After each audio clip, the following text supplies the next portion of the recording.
നമസ്കാരം, welcome to the India press. എൻ്റെ പേര് കൃഷ്ണരാജ്. കഴിഞ്ഞ ദിവസം പത്രമാധ്യമങ്ങളിൽ കണ്ട വളരെ ഹൃദയഭേദകമായ ഒരു വാർത്ത ഒന്ന് അവലോകനം ചെയ്യാമെന്നാണ് ഞാൻ ഈ വീഡിയോയിലൂടെ ഉദ്ദേശിക്കുന്നത്. അതായത് ഒരു 5 വയസ്സുകാരനായ കുട്ടി, ഒരു 5 വയസ്സുകാരൻ ചെറിയ കുഞ്ഞ് കണ്ണൂർ പേവിഷബാധയേറ്റ് മരണപ്പെട്ടിരിക്കുന്നു.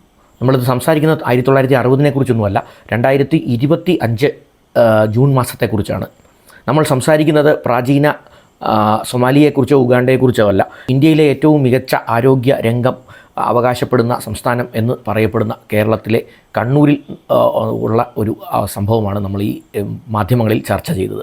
അപ്പോൾ ഈ 5 വയസ്സുകാരൻ കുട്ടിയുടെ മരണം, ഇതിലേക്ക് നയിച്ച കാരണങ്ങൾ, ഇതിൻ്റെ ഒരു സാമൂഹികമായ ഒരു കാര്യം, ഇതെല്ലാം നമ്മളൊന്ന് ചിന്തിക്കേണ്ടതല്ലേ? ഇത് ഈ ഒരു കുട്ടിയുടെ വീട്ടിൽ ഇന്നലെ സംഭവിച്ചു, അല്ലെങ്കിൽ മിനിഞ്ഞാന്ന് സംഭവിച്ചുവെങ്കിൽ ഇത് അടുത്ത ദിവസം നമ്മുടെ വീടുകളിലുമൊക്കെ സംഭവിക്കാവുന്ന കാര്യമാണ്. അപ്പോൾ ഇതിനെക്കുറിച്ച് അത്ര ഇൻസെൻസിറ്റീവായിട്ട് നമ്മൾ കൈകാര്യം ചെയ്ത് പോകേണ്ട ഒരു വിഷയമാണോ എന്ന് സീരിയസ് ആയി ഒന്ന് ആലോചിക്കേണ്ടതാണ്. അതിനെക്കുറിച്ചായിരിക്കും ഞാൻ ഈ വീഡിയോയിൽ പറയുക. Once again welcome back to this channel.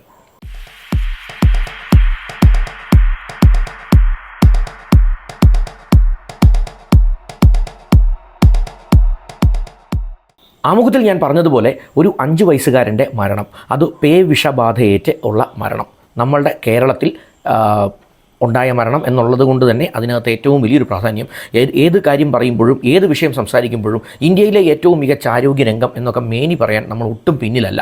അങ്ങനെയുള്ള നമ്മളുടെ നാട്ടിൽ കണ്ണൂരിലാണ് ഈ സംഭവം നടക്കുന്നത്. വാക്സിനേഷൻ എടുത്ത കുട്ടിക്കാണ് ഇത് സംഭവിച്ചത് എന്നുകൂടി നമുക്ക് മനസ്സിലാക്കാം.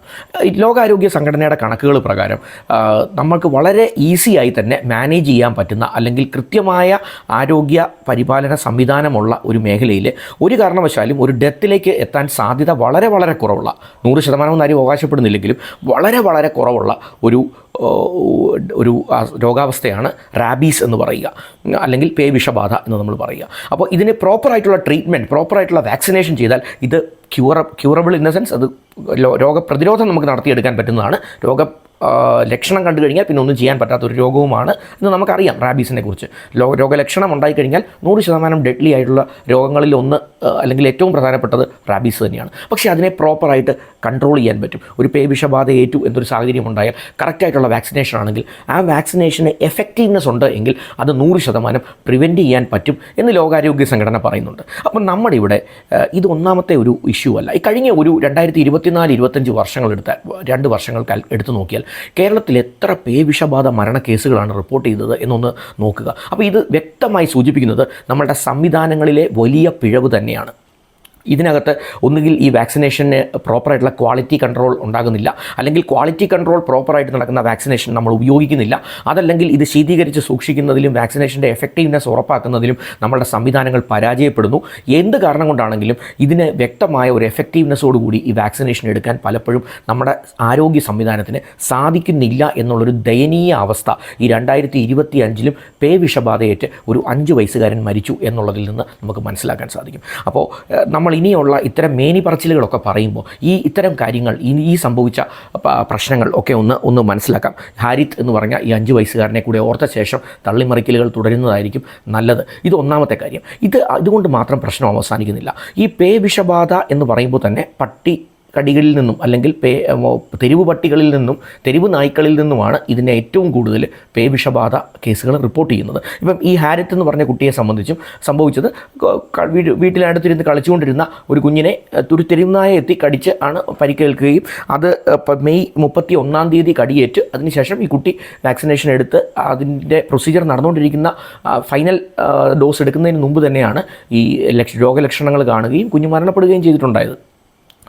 ഇതിനു വേണ്ടി ഒരു സംവിധാനവും നമ്മുടെ നാട്ടിൽ നിലവിലില്ലേ എന്നുള്ളതാണ്.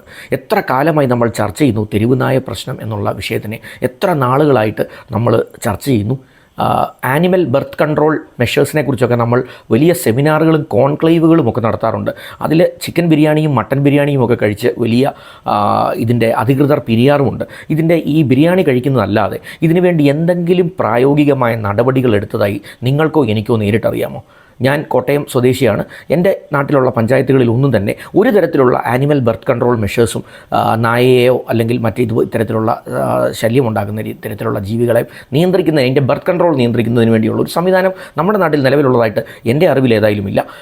അവനവൻ്റെ സുരക്ഷ അവനവൻ്റെ മാത്രം ഉത്തരവാദിത്വം ആണ് എന്നുള്ളൊരു രീതിയിലാണ് ഇപ്പോഴത്തെ സംവിധാനങ്ങൾ, സർക്കാർ സംവിധാനങ്ങൾ മുന്നോട്ട് പോകുന്നതെന്നുള്ളത് പറയാതിരിക്കാൻ പറ്റാത്ത ഒരു സാഹചര്യമാണുള്ളത്. അപ്പോൾ ഇത് ഈ മരണത്തിൽ നിന്നും, ഈ 5 വയസ്സുകാരൻ്റെ മരണത്തിൽ നിന്നും നമുക്ക് മനസ്സിലാകുന്നത് അവനവൻ്റെ ജീവിതം എന്ന് പറയുന്നത്, അല്ലെങ്കിൽ ജീവിക്കണോ മരിക്കണോ എന്നുള്ള കാര്യം അവനവൻ്റെ മാത്രം ഉത്തരവാദിത്വമാണ്. സർക്കാർ സംവിധാനങ്ങൾക്ക് ഇതിൽ ഒരു പങ്കുമില്ല എന്നുള്ളൊരു രീതിയിലാണ് ഭരണ സംവിധാനം ഇപ്പോൾ പോകുന്നത്, ആരോഗ്യവകുപ്പ് പോകുന്നത്, ആനിമൽ ബർത്ത് കൺട്രോൾ സംവിധാനങ്ങൾ ഇപ്പോൾ പോകുന്നത് എന്നുള്ള കാര്യത്തിൽ ഒരു തർക്കവുമില്ല. അതുകൊണ്ട് ഇത്തരത്തിലുള്ള തള്ളിമറിക്കലുകൾ തുടരുന്ന സമയത്ത് നമ്മൾ ഇത്തരം മരണങ്ങളെക്കുറിച്ചും ഇതിനുവേണ്ടി നമ്മുടെ സർക്കാർ സംവിധാനത്തിന് എന്ത് ചെയ്യാൻ പറ്റി എന്നുള്ളതിനെക്കുറിച്ചും, ആരോഗ്യവകുപ്പ് ഇന്ത്യയിൽ ഏറ്റവും മികച്ചതാണെന്ന് പറയുമ്പോൾ ഇതിൽ മികവ് എവിടെയാണ് നിൽക്കുന്നത് എന്നും മൂക്കത്ത് വിരൽ വെച്ച് മാത്രമേ നമുക്ക് ചിന്തിക്കാൻ പറ്റുള്ളൂ. വളരെ ധർമ്മരോഷത്തോടു കൂടി തന്നെയാണ് ഞാനിത് പറയുന്നത്. ഏറ്റവും മോശം സംവിധാനത്തിനെ ഏറ്റവും മഹത്താണ് എന്ന് പറഞ്ഞ് സ്വയം നടക്കുമ്പോൾ നഗ്നനാണ് രാജാവ് എന്ന് തുറന്നു പറയാൻ ഒരു ധൈര്യവുമില്ലാത്ത ഒരു കൂട്ടം സ്തുതിപാഠകരോടൊപ്പം നടക്കുന്ന ഒരു സംവിധാനം എന്നേ ഇപ്പോഴത്തെ ഒരു സർക്കാർ സംവിധാനത്തിനെ നമുക്ക് പറയാൻ പറ്റുകയുള്ളൂ. അഭിപ്രായ വ്യത്യാസമുള്ളവരുണ്ടാകാം, സമാന അഭിപ്രായമുള്ളവരുണ്ടാകാം. രണ്ടാണെങ്കിലും കമൻറ്റ് സെക്ഷനിൽ നിങ്ങളുടെ അഭിപ്രായങ്ങൾ ഒന്ന് ഡ്രോപ്പ് ചെയ്യാൻ ശ്രമിക്കുക. വീഡിയോ പരമാവധി ഒന്ന് ഷെയർ ചെയ്യാൻ ശ്രമിക്കുക. താങ്ക്